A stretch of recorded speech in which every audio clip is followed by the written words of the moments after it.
Hello, good morning. I'm Andrew from St Bart's Home, and I'm going to recite The Man from Snowy River, an Australian poem written by A.B. Banjo Paterson in 1895, which is nearly 130 years ago. And the poem reads, "There was movement at the station, for the word had passed around that the colt from old regret had got away, and had joined the wild bush horses. He was worth £1,000, so all the cracks had gathered to the fray. All the tried and noted riders from the stations near and far had mustered at the homestead overnight, for the bushmen love hard riding where the wild bush horses are, and the stock horse snuffs the battle with delight.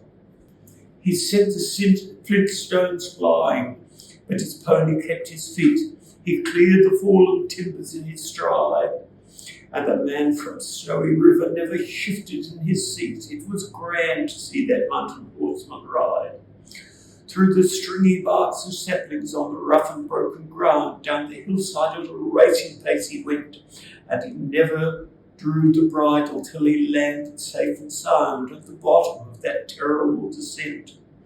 He was right among the horses as they climbed the further hill, and the watchers on the mountain, standing mute, saw him ply the stock whip fiercely. He was right among them still as he raced across the clearing in pursuit.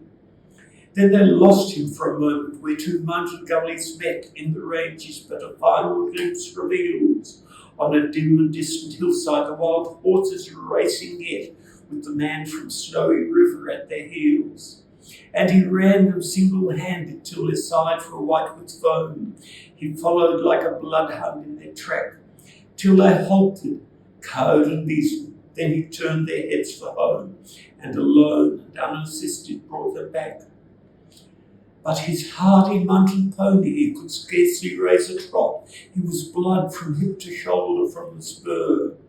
But his pluck was still undaunted, and his courage fiery hot, for never yet was mountain horse a cur.